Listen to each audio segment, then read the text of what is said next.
Romanos, capítulo 12. Nós vamos ler os 2 primeiros versos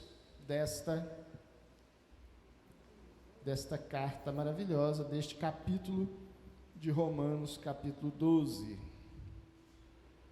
Romanos 12, os 2 primeiros versos nos dizem assim: Rogo-vos, pois, irmãos, pelas misericórdias de Deus, que apresenteis o vosso corpo por sacrifício vivo, santo e agradável a Deus, que é o vosso culto racional.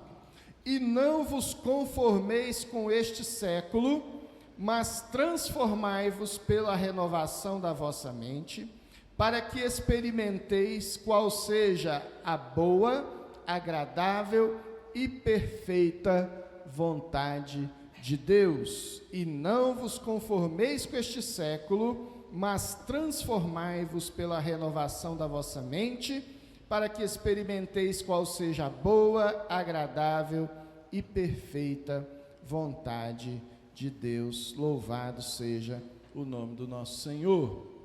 A palavra de Deus aqui, irmãos, está nos trazendo alguns desafios para a vida prática. O primeiro destes desafios é que nós apresentemos a Deus o nosso corpo. Mas ele não para aí, ele continua dizendo, que para fazermos isso, nós devemos fazê-lo, primeiro, de forma racional, apresentando a nossa mente também a Deus, ou seja, pela renovação da nossa própria mente. Em outras palavras, não há como você cultuar a Deus com uma parte só da tua vida. Ou o teu culto é um culto pleno, um culto integral, um culto de corpo e mente, ou, se você preferir, corpo, alma e mente, ou você integralmente serve a Deus, ou você não está servindo a Ele. Ou você está disposto a oferecer tudo o que é para Deus, ou você não estará oferecendo nada a Ele.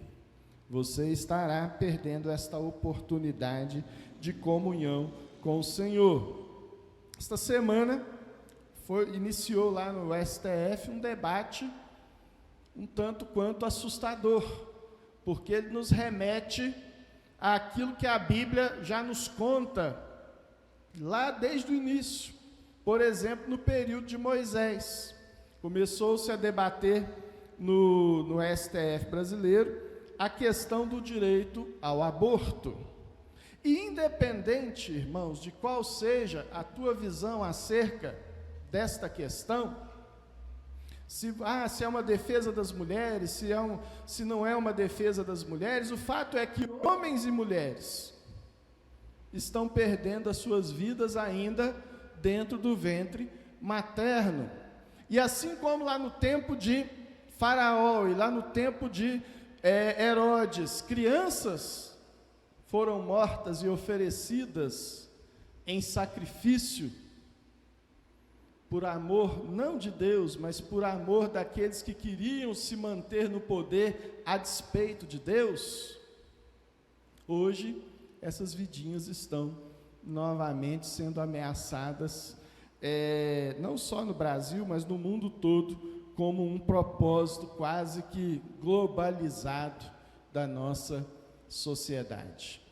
E o desafio que a palavra de Deus nos traz aqui é que nós não nos conformemos, que nós não possamos olhar para o mundo tal como ele é hoje e acharmos que é normal, que as coisas devam ser realmente da forma que estão colocando para nós aí fora, independente de questão política, ideológica ou qualquer outra coisa, porque o mundo não se resume somente ao seu espectro político. Mas o mundo, irmãos, tem sido apresentado a nós como o nosso ambiente, o nosso lugar, para aqui experimentarmos e vivermos tudo aquilo que somos. E a Bíblia já nos mostra que não é assim que as coisas são. que nós estamos aqui num tempo nos preparando para nos encontrar com o próprio Deus. Portanto, qualquer visão que resuma a minha e a tua vida a esta realidade, a este século, a este tempo, aquilo que é a minha e a tua vida aqui neste mundo, ela é reducionista e nos afasta de Deus, nos afasta do propósito do Senhor Jesus. Então, quando o apóstolo Paulo está aqui dizendo para mim, não vos conformeis com este século, eu e você temos que pensar que ele está falando isso há quase 20 séculos atrás, ou até talvez um pouquinho mais de 20 séculos atrás. E lá ele já advertia os seus contemporâneos e todos os outros que vieram após ele a não se conformarem com a realidade posta, porque a realidade posta nesse mundo não é o propósito de Deus. O apóstolo João já nos advertia que este mundo está totalmente entregue ao maligno. E conformar-me com este mundo, ou amoldar-me a este mundo, porque o conformar é entrar na forma deste mundo, o amoldar-me a este mundo é amoldar-me, é conformar-me com a visão, com a perspectiva, com a ideia de mundo que o próprio diabo tem a nos oferecer. E é por isso que o apóstolo aqui começa esta passagem nos desafiando a oferecermos a Deus os nossos corpos. E de que maneira ele faz isso? Ele nos sugere que façamos isso. Ofereceis os vossos corpos como que, irmãos? Um sacrifício. Um sacrifício. O que é um sacrifício, irmãos? Antes de tudo, uma oferta a Deus. Antes de tudo, o sacrifício é uma oferta. Quando lá numa tribo da África, um nativo está oferecendo ali um sacrifício aos seus deuses, ele está trazendo uma oferta ao seu Deus. Quando Abraão estava lá a ponto de oferecer o seu filho Isaque num holocausto, num sacrifício, aquilo ele o fazia como uma oferta a Deus. Então, quando eu estou oferecendo a Deus o meu corpo como um sacrifício vivo, eu tenho que partir da perspectiva de que já não é mais meu este corpo, eu o estou levando a Deus, eu o estou oferecendo a Deus. Mas o sacrifício, ele não traz consigo somente a ideia de uma oferta, mas de um sofrimento. O sacrifício, ele traz consigo a noção, a percepção de um sofrimento. E aí eu te pergunto, mas Deus quer então que eu e você soframos? Quando Ele está nos chamando a oferecer o nosso corpo como um sacrifício vivo, Ele está buscando de mim e buscando de você o nosso sofrimento? E é aqui que a gente precisa então começar a compreender o que significa o culto racional. É aqui que nós precisamos começar a ter a perspectiva de que Ele nos chama a fazer isso de uma forma racional, ou seja, consciente, sabedores daquilo que estamos fazendo. E o que isso quer dizer então na prática para a minha vida e para a tua vida?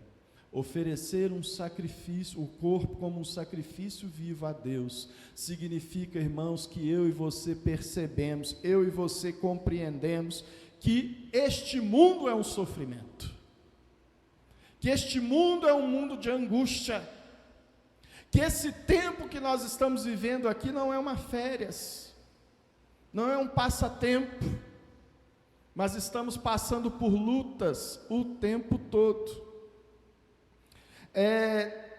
O tempo todo este mundo está tentando fazer com que eu e você nos esqueçamos, irmãos, da dor e do sofrimento. Eu fiz questão, quando preparava essa mensagem, de fazer uma pesquisa sobre os tipos de medicamentos que são mais vendidos.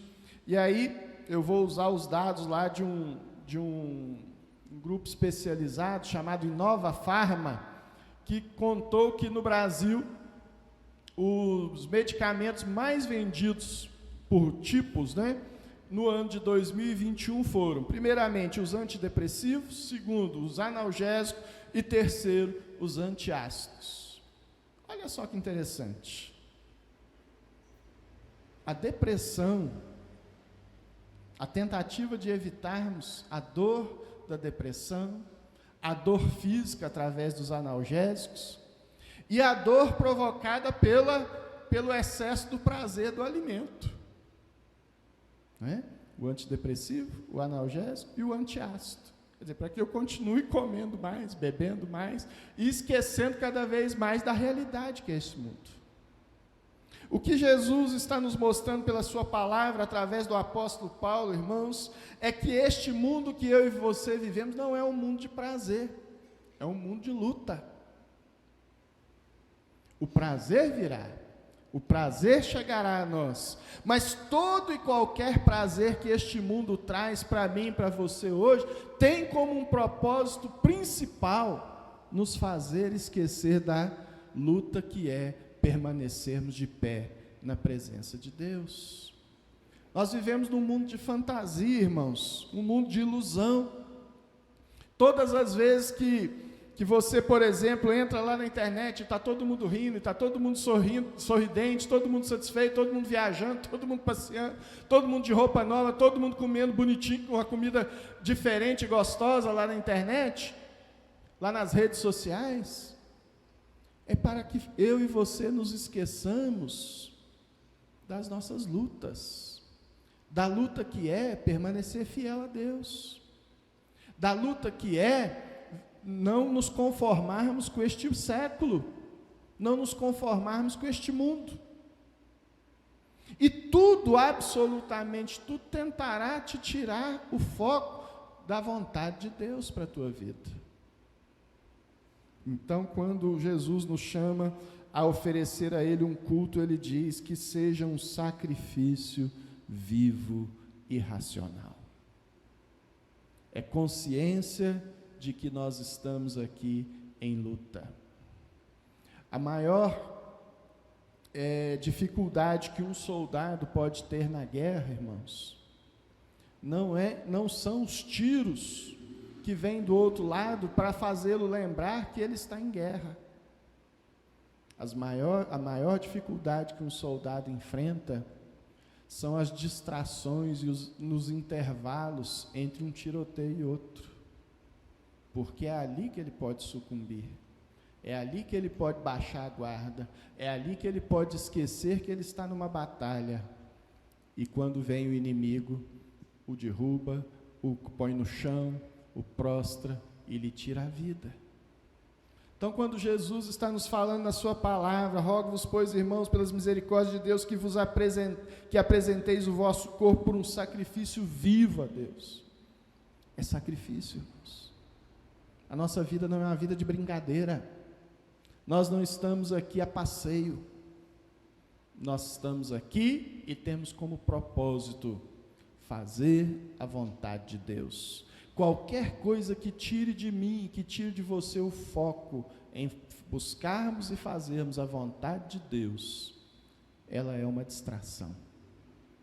E como tal, ela está a serviço do diabo, nos querendo fazer com que nós nos conformemos, nos amoldemos a este mundo.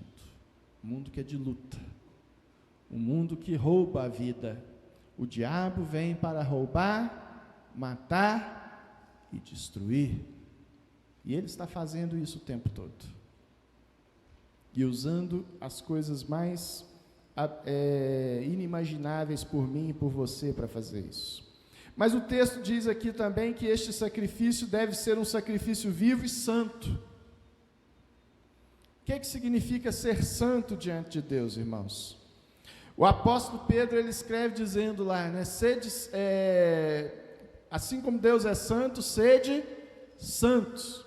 E o próprio Senhor Jesus chegou a dizer o quê? Sede santos porque eu sou santo. E o que significa ser santo? A maioria de nós vai pensar assim, ser certinho, ser puro, ser alguém que não tem erros, defeitos. Essa é a visão que foi incutida na nossa mente, na nossa cultura brasileira, né? Que o santo é aquela pessoa que quase que irretocável na sua vida. Esse ali fulano é um santo. E não é disso que a Bíblia nos fala aqui quando Jesus nos chama a sermos santos, irmãos. O santo aqui, segundo a palavra de Deus, é aquele que primeiramente procura fazer aquilo que Deus mandou. E quando eu estou falando isso aqui, eu quero enfatizar a palavra procura. Sabe por quê? Porque é impossível que eu e você façamos toda a vontade de Deus. É por isso que Jesus morreu na cruz do Calvário. É por isso que Ele derramou o seu sangue, se entregou por mim e por você. Porque Ele sabia que eu e você e qualquer outro ser humano sobre a face da terra seríamos incapazes de fazer tudo aquilo que Deus quer. E se numa dessas coisas nós fôssemos pegos em falta, nós já seríamos dignos de morte. Por isso Ele morreu na cruz por mim e morreu na cruz por você.